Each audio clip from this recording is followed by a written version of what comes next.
So I first became interested in the Wonder Boy franchise when I got a look at Wonder Boy: The Dragon's Trap forever ago. An interest that was only reinforced when My Life in Gaming named Monster Boy and the Cursed Kingdom their Game of the Year for 2019. Unfortunately, this is a bit of a complicated series to get into. Happy Console Gamer did an excellent video breaking it all down, which I'll link down below if you want to check it out. But to summarize as quickly as possible, Wonder Boy, the first game in the franchise, is an action platformer based off an arcade game of the same name released on the Sega Master System.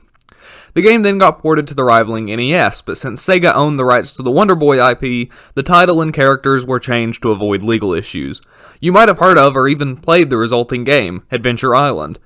Fascinatingly, the two games diverged from there, with the Adventure Island series carrying on the torch of the first Wonder Boy games on Nintendo systems, and the Wonder Boy series adapting from action platformers to action RPGs with the release of Wonder Boy and Monsterland for the Master System. Anyways, I'll probably talk further about the inner workings of the series at some other time because it gets really hard to keep straight in your head pretty fast, but you already know everything you need to know about the first game, so I'll stop wasting time and get into it. Let's take a look at Wonder Boy for the Sega Master System. So in Wonder Boy, you play as, well, I think Wikipedia sums it up best when it says, the tropical Wonder Boy himself, Tom Tom, must save his girlfriend Tina from demons and monsters. Yeah. So, as Wonder Boy, you have the ability to run, jump, and jump slightly higher. You can't do much with your default moveset. Luckily, you can pick up this hammer power-up from eggs, which gives you the ability to throw hammers and kill enemies. And the game itself looks really good. It was really interesting to play an 8-bit game that wasn't released on the NES. It felt largely the same, but you could definitely tell it was made on different hardware with some strengths and some weaknesses that the NES didn't have. I'm cool to play games released on Sega systems without it being considered blasphemy against Nintendo, right? I mean, Sega dropped out of the console wars almost 20 years ago, and I got the game on a Nintendo console. It's probably fine, but just in case. So how does it play? Well, the answer to that question isn't exactly straightforward. Something I immediately picked up on is that your character seems to be optimized for non-stop movement. The thing that immediately sprung to my mind was that dinosaur game in Google Chrome. Your jumps carry a lot of momentum, and once you get going, it's kind of hard to stop. That isn't a bad thing. In fact, it would have been awesome to play a fully fleshed out platformer that uses such a mechanic. But unfortunately, this one can't seem to commit. While I was doing research for this video, I actually found that the designers did intend at one point for this game to feature non-stop movement, but it was scrapped somewhere along in development. To me, it kind of seems like the physics of the player and maybe a few of the enemies were developed with this idea in mind, and the rest of the enemies and level design were built after the change, with little consideration to how they might fit together. As a result, you might find yourself on platforms that seem too small and spaced too closely together, or you might find yourself being asked to rush down a long section of quick and precise platforming, only to reach a single moving platform that you need to stop and wait for, or more accurately go tumbling into a bottomless pit, which is then followed up immediately by even more fast-paced and precise platforming. Honestly, I think this game suffers from consistency problems as a whole, mainly regarding what exactly is expected of the player and how well it's communicated. For example, probably 50% of the time, the best way to get past these frog enemies is to charge past them without slowing down. Except when it isn't, and trying that will get you killed. It's almost the exact same thing with these falling icicles. Basically, it leads to you feeling like you have to memorize each individual level before you can complete it, which can seem pretty daunting considering there are 36 levels and no saves in this game. This is a pretty difficult game in my opinion, even without taking design inconsistencies into account. Fortunately, this game employs a life system that's actually very similar to modern tough-as-nails platformers like Super Meat Boy or Celeste. There are 4 checkpoints placed evenly throughout each level, which you'll restart at until you get a game over after losing more than 3 lives, which throws you back to the start of the level. This allows you to quickly get back into the action without fear of losing progress, which is awesome.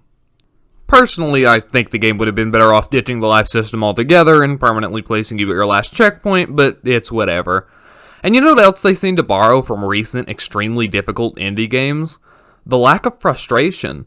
I know games like these can easily send people into a controller-smashing rage, and while I've never been one for destroying my own property, I too consider myself to get frustrated with games quite easily. But something about games that let you easily and quickly retry a challenge over and over again have always been much easier for me to cope with. And the same applied to Wonder Boy. Instead of screaming and getting mad after dying for the bazillionth time at the end of a super hard stage, I found myself filled with determination. I was so close, I'll get it this time. And instead of just being like, yeah, finally, when I would finally get past a level that I'd been stuck on, I would celebrate. I felt accomplished, like I had overcome something. Honestly, it was one of the most lighthearted and upbeat gaming experiences I can remember having. Just laughing off stupid mistakes and generally having a good time. And you know what? The more I played, the more the platforming seemed to grow on me. Once I put in the admittedly hours it took for me to learn the quirks of the game's controls, I was performing pixel-perfect jumps and taking out enemies that weren't even on screen yet, no problem. Learning to use my momentum to my advantage was an extremely fulfilling experience, so much so that I opted to move over to my CRT for another playthrough, which only served to further confirm how much fun you can have with this game once you understand how it controls. The level design I once found to be unintuitive and poorly optimized for your movement soon became second nature, and provided some of the best precision platforming in recent memory. So, should you play Wonder Boy? Well, the short answer is yes. The long answer is only if you can go into it prepared for a bit of a learning curve and are willing to put in the time to get good at moving your character where you want them to go. It's definitely not something that most people will be able to pick up and master immediately, but if you can, it's so worth it. Unfortunately, this is quite a hard game to find these days. From what I can tell, its only re-release that it ever got was on the Wii Virtual Console, which is now shut down. So unless you want to emulate it, it looks like really your only option is to hunt down a cartridge in Original Console. But apparently this game got a full remake on every system but the Xbox One, something I only learned a few minutes ago as of writing this. I obviously haven't played it, but besides the awful translation of the game's description, it looks really good. Definitely going on the old wish list. See what I mean when I say this franchise is complicated? So I guess that's one option. Or you could just play the much more accessible Adventure Island on the Wii U Virtual Console. Yeah, that's probably a better option, but that's a video for another day. Man, I have a lot of thoughts about this game, and a lot of thoughts about the franchise in general. I'm really looking forward to looking into it further, and looking into Adventure Island. That is coming at some point.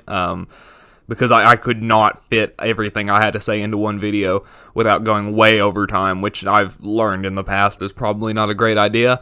Hopefully you did enjoy this video. Remember to like, comment, and subscribe if you enjoyed it. Ring the bell so you can be on the lookout for that Adventure Island video at some point in the future.